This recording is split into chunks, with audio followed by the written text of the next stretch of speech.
I'm Dick Meister, as mentioned, and also I should mention that I'm a social historian, so I'm always interested in what goes on around me. And certainly there's been a lot going on over the last couple of years on our beach. And it also fascinated me in terms of looking at the many materials that we have in the Historical Society in terms of the archives for the previous battles that the community and residents and homeowners had fought. And so I thought it would be interesting to look at the past as we begin to try to understand exactly where we're at today and what we may or may not expect. I also want to remind you that I'm going to be focusing on the history, and this is not going to be a magic moment that a solution is going to come forth and everything will go back to normal, whatever normal is. But in the Historical Society, we have a number of sort of major collections of materials on the previous battles to save the beach, particularly from Jim Hummey, Buzz Lee, more recently Paul Panther, Duncan Hines, and many others. We also have a lot of photos over time. Duncan Hines and Paul Panther, especially in terms of the 1990s up to the present. Kathy Kinney, you will see. We have a number of photos that she had taken and then placed into our archives, as well as others. We also I interviewed Paul Panther, Duncan Hines, Greg Grove, John Hannon, as we're preparing these presentations. And we also have an enormous collection of newspaper articles, and I especially want to mention Courtney Van Lopik. Many of you may remember Courtney, a longtime resident of Ogden Dunes, a member of the board of the Historical Society. She has passed away, but she was a prolific writer. She did the weekly for a number of years for the Portage Press, the Ogden Dunes section of the Portage Press, and so enormous amount of historical detail going back to the 1980s and 1990s. And certainly Joyce Russell, a former reporter, active journalist, I think recently has retired, but she wrote for the Gary Post-Tribune and I think later for the Northwest Indiana Times, focusing on the various issues and battles both within Ogden Dunes as well as the battles to save the beach. I thank Mary Jo and John Wilhelm for proofreading some of the materials that I've written up, my wife, Joan, and of course, today's presentation, I thank Dorothy Kurtz and Dan Manis and all the board members who have made this possible, because this is maybe the first social event that we have had in the community for a very long time. And so there are a lot of people that contributed directly or indirectly to what you will see. We will also do a follow-up program in November, as Ken mentioned, dealing with the 1990s. And we will also have available sometime this fall a book or booklet of about 70, 80 pages that will be the history of the battles to save the dunes. And that will be available to members and will be available for sale to non-members of the Historical Society. So, and I think also we are hoping Dan Manis is doing his magic, that this presentation will be on YouTube. We'll have some links from the Historical website as well as the town's website, I think, linking it into YouTube. As you know, seating was limited today, primarily attempting to maintain the safe distance as we are dealing with other crises that are far more serious than some of the crises that we normally deal with. What we will cover today, I'll give you a little history of community. We'll set the context, overview of lake levels and the history of Ogden Dunes, and the importance of the year 1952. 1960s, living the Great Compromise. You know all what the Great Compromise was all about. That was when the baby was divided in half.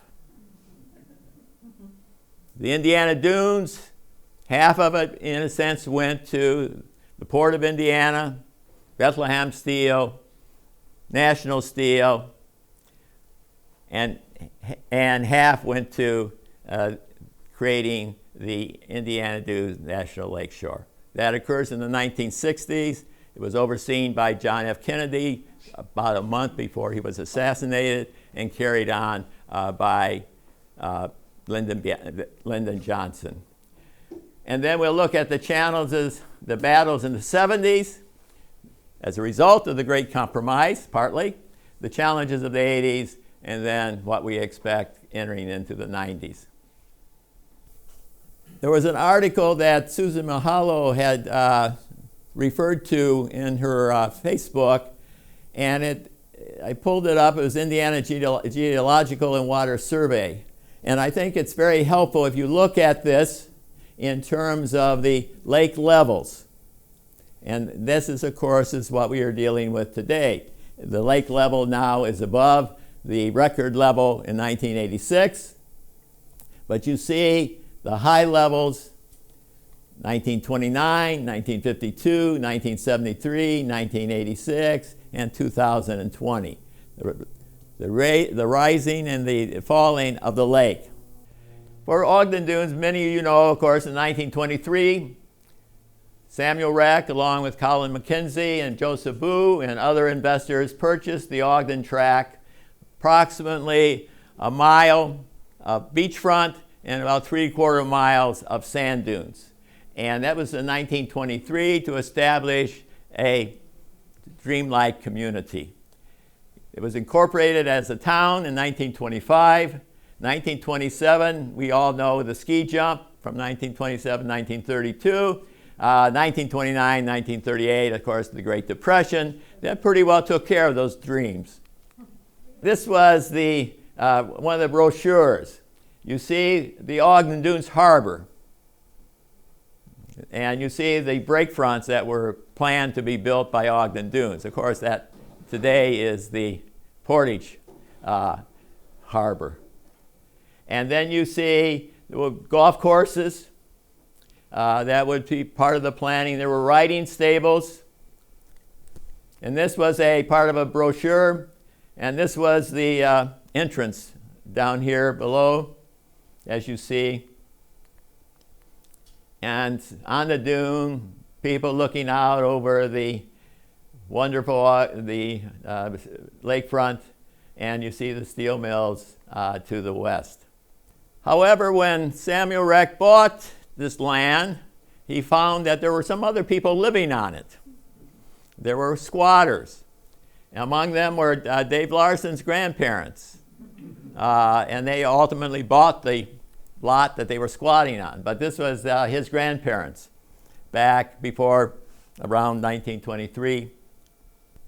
Another neighbor, of course, was Alice Mabel Gray. She was one of our most famous Ogden Dunes, and had her cottage, the Wren's Nest. And it was approximately a little west of Pollywog Pond, probably in the vicinity of the pumping station, was the Wren's Nest. That was Ogden Dunes property, and she was squatting on it. Samuel Reck was attempting to sort of negotiate her departure. Unfortunately, we know that she died in 1925 at her cottage. 1930, we see the ski jump. There were 32 cottages in Ogden Dunes at the time. 14 families lived here full time, so roughly half of the houses, cottages, were owned by full-time residents, amounting to 50 residents, and the other 18 cottages were owned by individuals who come here to escape the city. Here is a 1935 map that shows about 60 homes are in Ogden Dunes at the time. You can sort of see the size of the beach that people took for granted. Here, you can see the access ways that Ogden Dunes, the platting of it. So about every 200 feet, there is an access way down to the beach. This is Shore Drive. This is today's Ogden Road. You can see this has not been developed or platted yet, as well as everything sort of, here is the ski jump area right here. Right here is ski jump, so everything west of that pretty well was not platted in 1935. Here's Shore Drive in 1937. Again, you see the dunes. You see the Kratz house. You see the Nelson Rec home closest in from the Kratz house. 1940, the beach of Ogden Dunes. At that point, there were 143 full-time residents, 142 homes, so about a third of the homes were occupied by full-time residents. So it was truly, in 1940, was a beachfront, with a number of residents who had either built permanent homes or part-time homes were also active in the Gary Boat Club. And the Gary Boat Club began and had their docks along the Burns Waterway. Here's a photo of 1947. This is, I think, Paul Panther's home up there on the hill. But you see Ogden Road, and this is Ogden Court. There are the tennis courts. This was in 1947. Again, you get a sense of the dunes along with the shoreline. 1952, two things happened that are notable. One was a major storm. 1952 was a high level, the highest in the 20th century of Lake Michigan. And so there was damage. The first damage occurred. And we see it at 12 Shore Drive. The damage of the high water in April of 1952. There was a lot of damage at the Gary Boat Club. Of course, it was spring, and so these boats were not here. But all the docks were washed away in the storm of 1952, of April. You can see the damage along the shorelines of Beverly Shores. We suffered together. Also in June 22nd of 1952, what happens in Ogden Dunes? At Dorothy Buell's home. She's 65 years old. Everybody's ready for retirement, but not Dorothy. She gathers 21 of her friends, all women, coming together, and out of that meeting, they established the Save the Dunes Council. And we could, there's been a lot of, off and on over the years, conflict between Ogden Dunes as well as support with the Save the Dunes Council. There's been a lot of, questioning of it. But if Dorothy and these 21 women had not come together in June of 1952, we would be surrounded by abandoned steel mills today. Because out of that meeting came the effort that ultimately resulted in the Great Compromise that created the Indiana Dunes National Lakeshore. And she remained president of the council until she was successful in 1966, when Congress established the Indiana Dunes National Lakeshore. Challenges of the 60s and 70s. Obviously, there's a lot of growth in the community after 1945. And by 1960, there is nearly 1,000 residents, 400 homes, and probably the majority of those homes, a significant majority of those homes are by full-time residents. 1970, another major increase, going to 600 homes and 1,400 full-time residents. The four challenges are the changing lake levels, a continual challenge, rising from 5 feet from 1963, the all-time low, to a record high at that time in 1973 for the 20th century. We also see Ogden Dunes having the challenge of adjusting to our new neighbors. All of a sudden, this little community sitting along the lakefront not having much around us, all of a sudden, in 1959, the city of Portage is incorporated. It largely was incorporated for the purpose of preventing Ogden Dunes from zoning the areas around, the unincorporated areas around the town of Ogden Dunes. Because at that time in Indiana, unincorporated lands within 2 miles of an incorporated community, the incorporated community could control the zoning.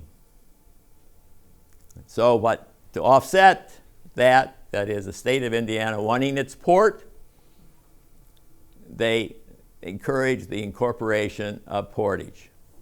So it's a new neighbor.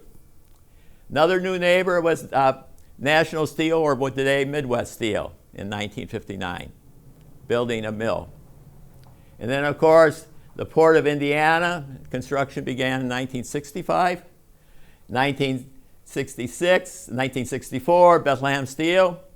1966, of course, the final part of the Great Compromise, the creation of the Indiana Dunes National Lakeshore. A third challenge was the continuing erosion of our beach. That is because, as we know, when you put obstructions into Lake Michigan, it prevents the natural flow of sand from west to east, from east to west. And so Michigan City's port was established in the late 19th century, preventing Mount Baldy from being replenished, and ultimately Beverly Shores. And then, of course, with the establishment of the Port of Indiana, along with the construction of National Steel, Midwest Steel, into the lake, sand could not be brought into Ogden Dunes through the natural process. And the fourth issue was Ogden Dunes' desire to maintain ownership of the beach, because it was assumed that the national park would come in and would purchase, take over the whole shoreline, as they did in Beverly Shores. And so that was a big battle. How does Ogden Dunes protect its beach? Joe Costanza, who's here, was one of the attorneys. There might have been other attorneys who were involved in all of this.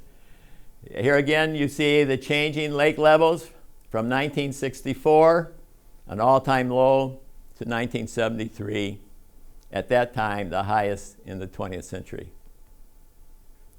Here's building of Bethlehem Steel and how they're pushing the dunes into the lake, and then they will protect that land that they're creating with rocks and steel walls, preventing the littoral drift, the natural process of replenishing the sand that is naturally lost during storms from the lake, from the beaches along the eastern half of Lake Michigan. Okay, I just wanted to point out again the expansion of the Indiana Dunes National Lakeshore. This is West Beach, and of course, money was appropriated right after 1966 when the National Lakeshore was established. Then other appropriations occurred in the years that followed. And so what we see here in this map is just to give you an image of the extent of now the Indiana Dunes National Park. Here you see Ogden Dunes. And again, we have that sense. Look at how the extension of the National Lakeshore through Miller, almost to U.S. Steel. Douglas Center is here. The Inland Marsh, which was added later in the 1970s. This is the east side. You can see Beverly Shores. The National Park Service purchased about 2/3 of Beverly Shores. Beverly Shores then, at one point, there was even the possibility of the entire town being purchased by the National Park Service. And of course, the midsection of the national park, I want to call your attention to, especially the Little Calumet River Trail. We don't think much about that. It's along the Calumet River. Here, of course, is Bailey Homestead. Here's the Cow's Bog Trail. And here's the Indiana Dunes State Park. This, of course, is a summary of what I've just mentioned. This here is a newspaper drawing of the Indiana Dunes National Lakeshore nears adulthood, as the article talked about, in terms of the expansion. And as you see, that much of the second expansion brought that whole laundry list of parts of the Indiana National Lakeshore that we're familiar with. What you're not familiar with is that two other key parts of the planning for the national park was a 1,200 car garage on US 12 that would serve then as public parking for West Beach, and they were assuming a lot more people coming into West Beach because of the parking garage.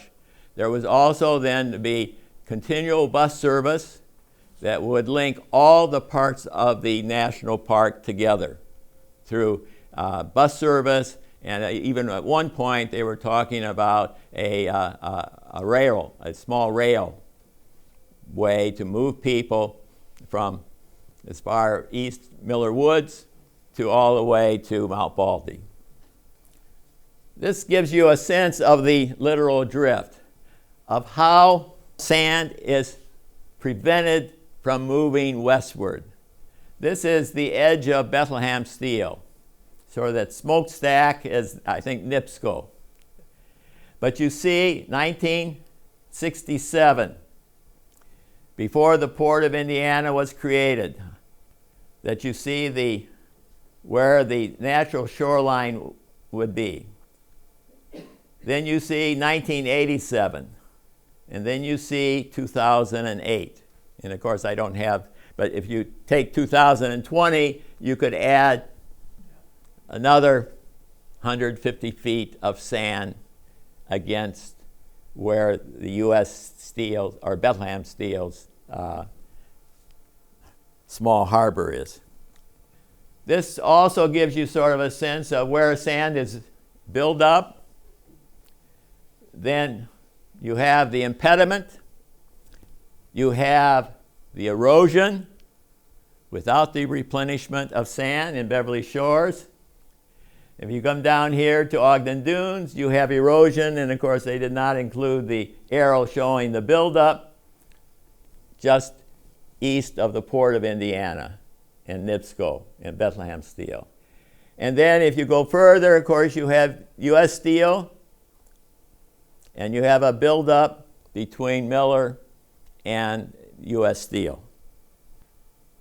This is an example of sand buildup. This is in 2020. Many of you are may be familiar with the Lake Street Beach in Miller. They used to have a boat ramp there, a very popular place. The place is flooded with sand. The old beach house there on Lake Street Beach is almost buried in sand. It's gone now, but the sand had virtually covered it. And then the fourth challenge in the 60s and 70s was the ownership of the beach. And the difficulties occurred with the beach was that the beach originally was owned by Ogden Dunes Realty. And in 1954, as Nelson Rec was beginning to divide the holdings of Ogden Dunes Realty to, in a sense, giving them to the residents of the town, he donated then to the home association that was created parkland, the beach, and the excess waste. So that in the 1970s, the beach was privately owned. It was owned by all the members of the home association. So by law, it would be very easy for the National Park Service to take ownership from the private landowners. So the town made the decision they would, because the issue was that publicly owned properties like Marquette Park could not be taken over by the National Park Service. And so Ogden Dunes made the decision that they could get 75 or 90%, 80% of the residents to sign off and transfer the ownership to the town of Ogden Dunes. So the town of Ogden Dunes became the owner of the beach. Now, part of the issue was this legal? And so there was a lot of back and forth. And there were even threats that to make a law that would prevent ownership to be transferred after the fact. That is, after the National Park Service had sort of outlined what it expected to control as part of the Indiana Dunes National Lakeshore. So Ogden Dunes in 1974 took ownership, the town of Ogden Dunes took ownership of the beach. Now the accessways remained owned by the home association. But the town of Ogden Dunes owns the beach. And if you recall again, the homes along the north side of Shore Drive, there's a definite, I mean, they're so far deep. And then from that to the shoreline is the Ogden Dunes beach owned by the town of Ogden Dunes. So you had back and forth, and as a result of that, you had an agreement that was signed then by Jim Hummey, who was president of the town board, and James Whitehouse, who was the National Park Service superintendent of the Indiana Dunes National Lakeshore. And it basically was a 2-page document that gave to, recognized the National Park Service would have a connector trail from West Beach to what today would be the Portage Beach, if there was sand. So that there would be a connector trail that would allow guests of the national park to cross the beach and go to the other side of the National Lakeshore. So that was agreed to in 1979. Take a moment to look at the stakeholders in the Ogden Dunes shoreline. The homeowners have lots that abut the beach but do not extend to the shoreline. The town of Ogden Dunes owns the land from the north boundary of the private lots to the shoreline. The home association still owns most of the 18 accessways, generally 20 feet wide. The National Park Service controls the surface water of Lake Michigan, 100 yards out. The Indiana Department of Natural Resources controls the land under the water line. And so we see there's 5 stakeholders, which of course creates a lot of confusion, a lot of disagreement, and usually it bodes well for no one. The challenges for the 80s. Again, rising lake levels, the small boat harbor, the storms of the 1980s, and then the seeking of solutions. Again, you see what occurs In 73, the water was very high. By 77, it was average. And then it was up and down from 77, and all of a sudden by 84, it began again to rise. And ultimately, in October of 86, setting a record at that time, highest level in the 20th century. And then you see, after 1986, the water levels drop very quickly to very low levels that we are familiar with in 1990. Again, this just is a 1935 map, but I wanted to show you the beach. I mean, that's what we talked about as being Ogden Dunes, this beach.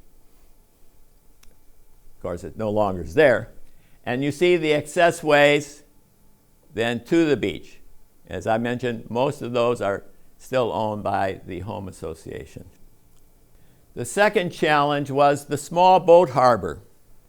As part of the National Lakeshore expansion in the late 70s was the Calumet River Basin for fishing and boating.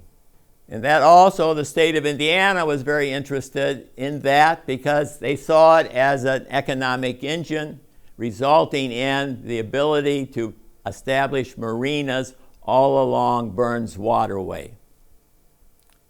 Also, there was a problem with the waterway without the breakwaters, because as boats entered or left, especially in windy or stormy times, it was very dangerous. And there had been 5 deaths in 1979, 1980 in terms of the way the egress, access to the waterway was pounded by the storms. And so the state of Indiana and the federal government decided to create a small boat harbor at the mouth of the Burns Waterway. Obviously, another impediment to the littoral drift, the movement of sand coming into Ogden Dunes. Of course, Ogden Dunes opposed it, as well as, at that point, the Save the Dunes Council. This is an image of the waterway at the time of the Gary Boat Club. In 1959, the Gary Boat Club lost its lease. National Steel purchased it, and obviously purchased the east side of the waterway. But that was the sort of the inlet and access. This was in 1975. You could see, of course, now by 1975, National Steel has taken over completely, and they also, as we know, own part of the area west of the waterway, where the pavilion is and where the new pond, interdunal pond, has been created. I mean, that had been all owned by National Steel. But that then became the site, at least part of it, what was owned by the National Lakeshore, became the site then of the small boat harbor. This is in 1987. You can see the 2 breakwaters that we're all familiar with. And even then, this was owned, that is, the breakwater area was owned, and of course the shoreline was owned by the National Lakeshore. That becomes an issue in the 1990s in terms of how to allow fishermen access to the fishing pier or the small boat harbor, because the land, the rest of the land was owned by National Steel at that time. The third challenge facing our community in the 1980s, of course, was the storms. And in the mid-1980s, there was a series very disastrous storms beginning in 1983 and continuing through 1987. The storms that ravaged the coastline, all along the coastline. Beverly Shores, Grand Haven, Chicago, Whiting, and Ogden Dunes. This is a home in Beverly Shores. November 11th, major storm, 1984. Around 12 Shore Drive. The old railroad tie walls were eroded. Significant damage occurred, especially on the east end of Ogden Dunes. You can see, again, damage along the coastline. A lot of articles by Joyce Russell at this time. She quoted George Sevilla, "The beach is sacred. In Ogden Dunes, the beach is a special trust." That was the article that Joyce Russell did.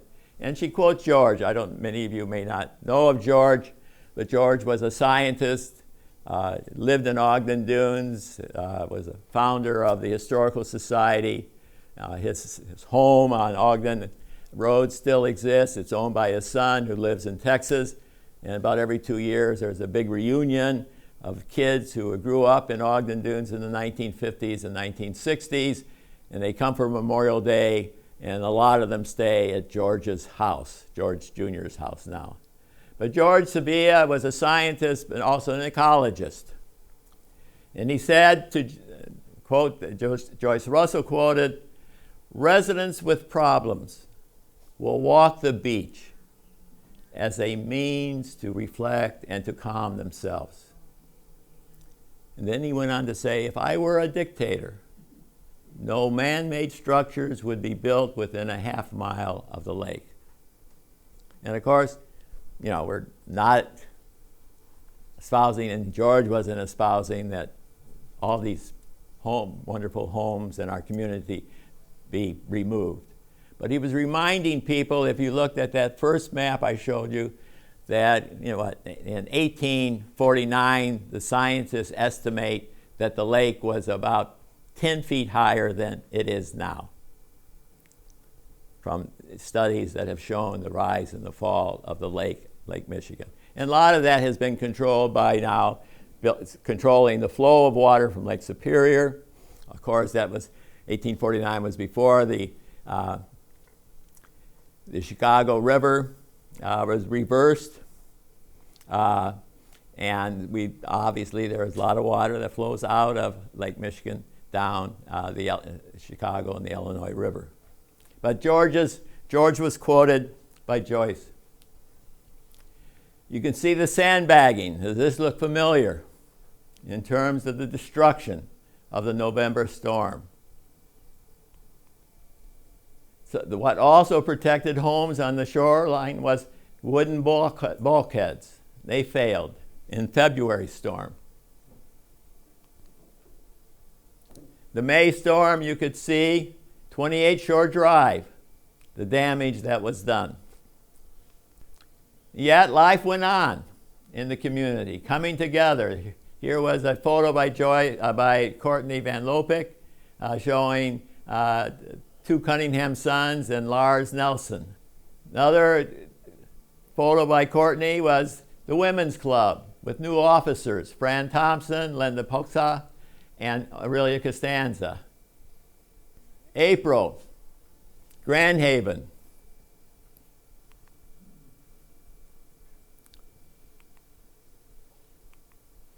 July of '86, Ogden Dunes shoreline, the infamous Groins.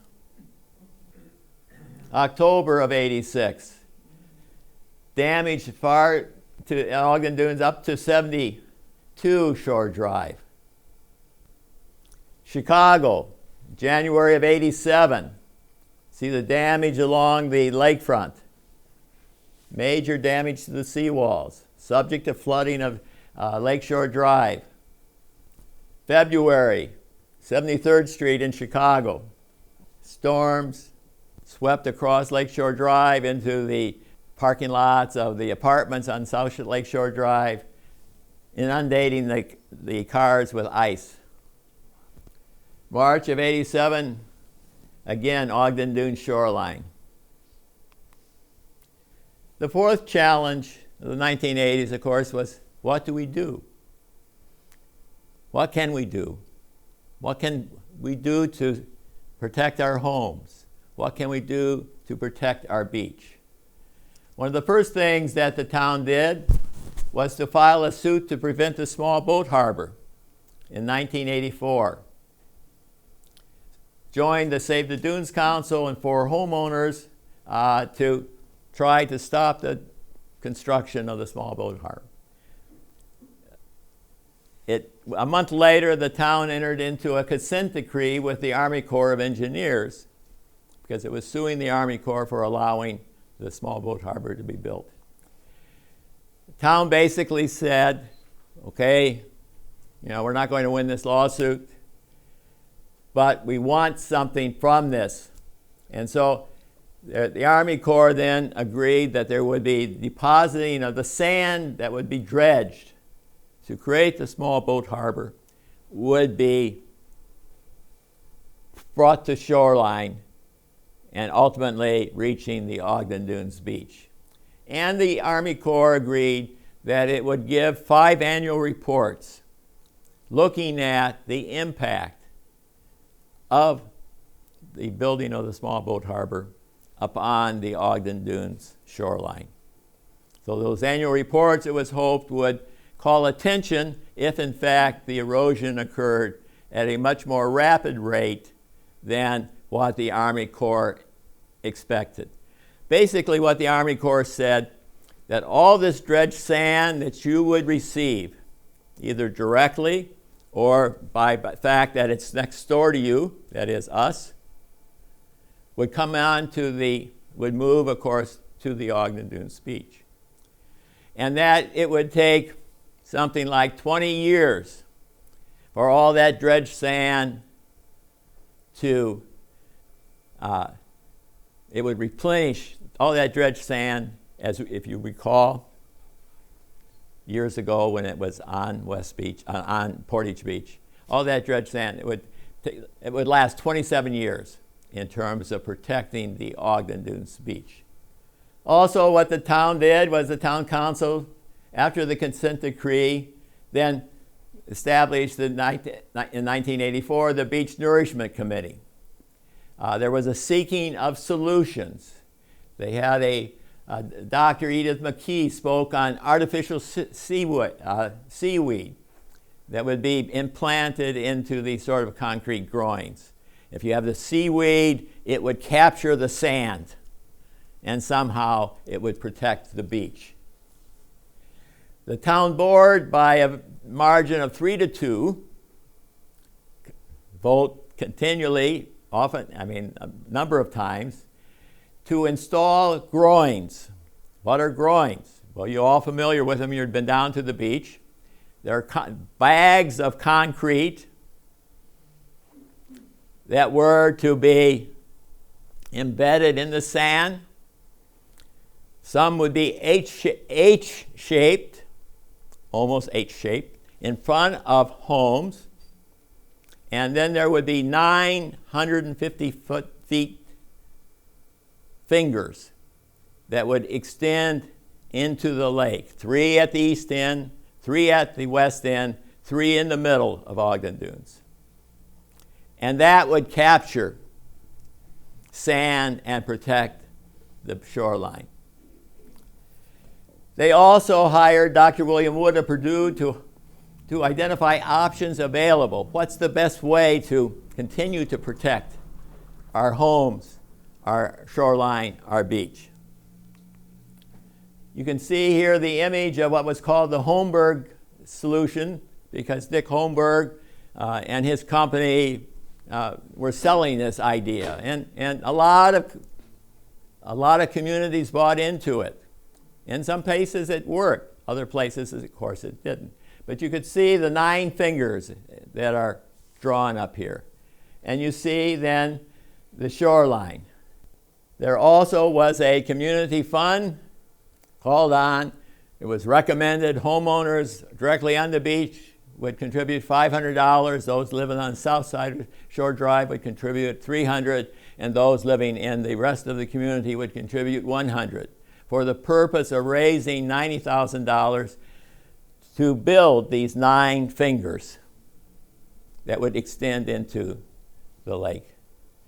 And the other groins that would be parallel to the shoreline and then would have slight extensions into the lake would be paid for by the homeowners, and permits would be granted by the town of Ogden Dunes to the homeowners to install these groins. And of course, there was controversy about the groins. Will they work? Is it worth it? Also, the problem with the groins is, obviously, it's another impediment. So the first groins were to be installed there on the east end, which would do what? It would build up the sand east of the groin,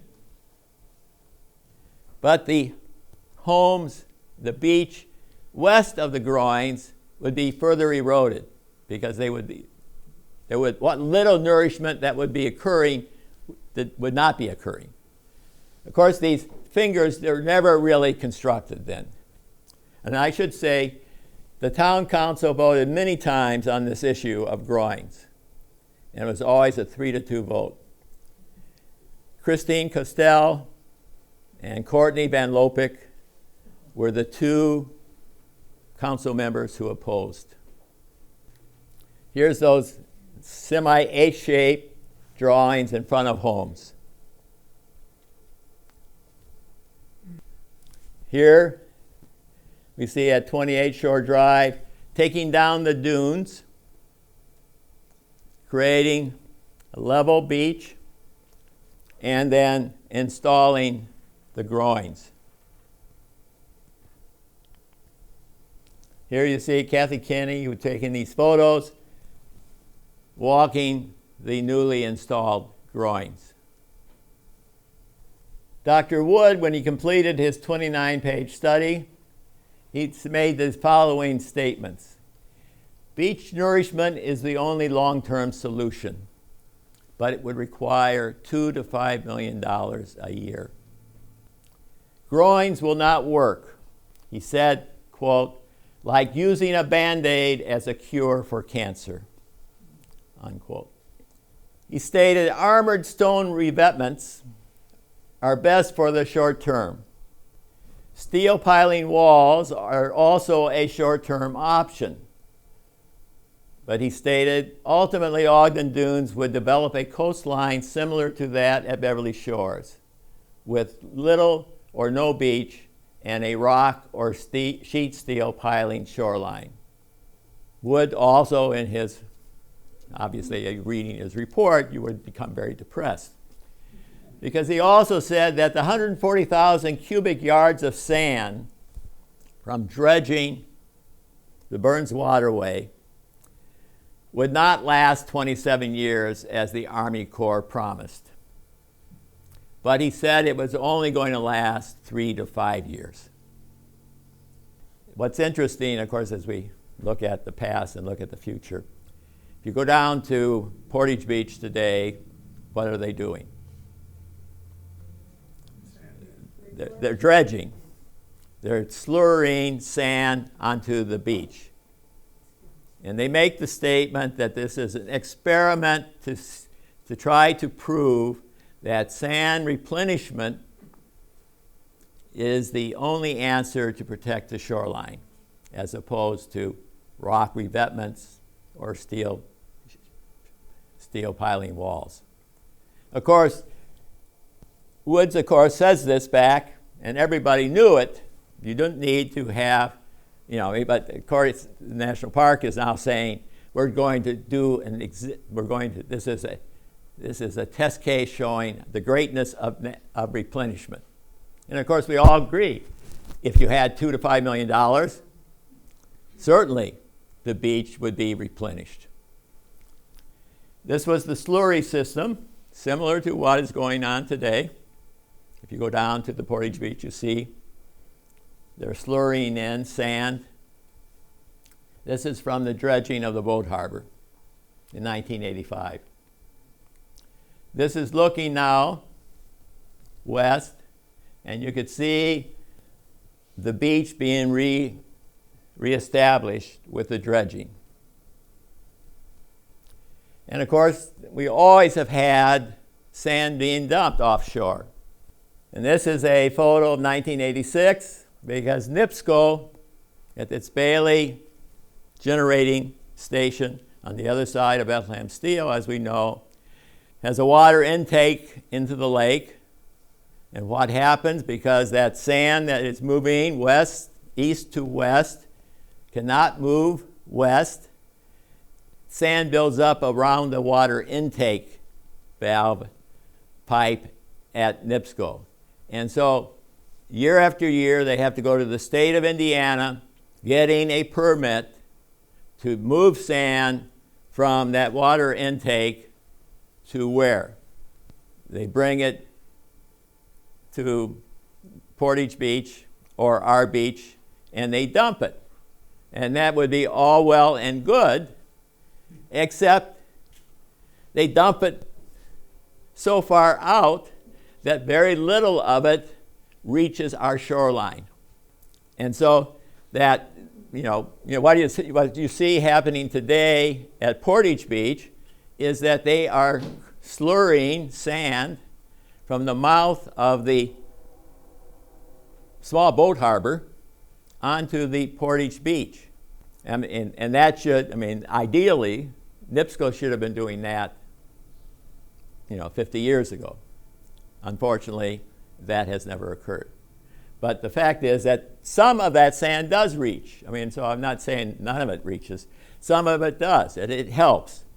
But certainly the 350,000 cubic yards that is dumped periodically does not have that much of an impact up on the Ogden Dunes beach. Now, in 1986, the lake levels then were the highest in the 20th century. Another ad hoc beach committee was formed by Jim Combs, Lee Stahl. They hired more consultants, the Warzine consultants of Wisconsin. Warzine did again a marvelous job. They met here a community hall meeting, and it was taped, televised, widely attended. Other government officials were invited, including Representative Oskowski. And the report recommended armored stone revetments to reinforcing the steel piling walls. It obviously concluded groins would not work, and of course, groins did not work. But again, you had another report. And what we find then, in the mid-'80s, we begin to see the construction of steel piling walls. And you can see the groins are disappearing. Residents now requested permission to put in their steel walls, and the steel walls were put at their property line. And so a number of steel walls, beginning in the mid-1980s, were built, but along their property line. They had to get a permit from the town, obviously, because they were working on the town beach. Possibly there was a steel wall built after the 1952 threat, and it was possibly at 54 Shore Drive. But you didn't have the steel piling walls constructed really until the mid-1980s. And particularly, again, homeowners paid for the cost of those steel piling walls. And permits were given by the town. We'll talk more about the steel walls when we get into the 1990s at the November presentation. But that obviously, because of what we find today and what we found, the current crisis that we're dealing with and what the town is dealing with, what residents are dealing with, particularly homeowners, is, of course, you got these various stakeholders. The continual battle with the state of Indiana, with the National Lakeshore, with the Army Corps, so all these stakeholders, make life complicated with many lawsuits. This is an interesting document, just as an example. In 1999, when the real battles were being fought, the last gasp, so to speak, at least they felt at the time, Duncan, Hines, and others put together a mammoth study showing the impact of the lack of beach nourishment. And they documented when the walls were put in. So that in this study in 1999, every house on the north side of Shore Drive, and it documents what type of wall system was in, the date it was put in, and then the other information about the piling length, the piling sections, who put it in. But you could sort of see, down at 4 Shore Drive, you had Groins, you had a first steel wall, and then you had a second steel wall. At 6 Shore Drive, you had a railroad tie wall, then you had a steel piling wall, then you had a second steel piling wall in the 1990s. But that's an interesting document because it provides, real data showing the installation of beach protection. And this second steel wall that comes about in the 1990s is built 15 to 20 feet north of the homeowner's property line. So that you all are familiar, when you go down there, you can recall, there's 2 walls, right? You can see it in places. 2 steel walls. The first steel wall, many of them were built in mid-1980s. They were built at the lot line. In the 90s, the town permitted the homeowner to build 15 to 20 feet north of their property line. The homeowner paid for the wall. But so that second steel wall and what exists between the first steel wall and the second steel wall is what remains of the Ogden Dunes beach. So that 15 or 20 feet that's found along the shoreline between the 2 steel walls is what exists today of the town of Ogden Dunes beach. And of course, as you see, obviously we recognize the fact that the east end has been hit the hardest every time the water rises compared to the west end, because the shoreline goes like this. And so the east end has continually felt the impact, and even today you can see we still have a little bit of sand on the last 2 or 3 homes on the west beach in front of the second steel wall. That is a beach. But of course, there is not even a visibility beyond that down at the east end. Then in 1987, the answer comes. Mother Nature decides we will have less rain. The water level drops. So by October of 1987, the lake level has dropped 2 feet from what it had been in 1986. And at that point, John Hannon, the town engineer, and Jim Combs of the ad hoc committee urged the town board to discourage steel piling walls and encourage rock revetments.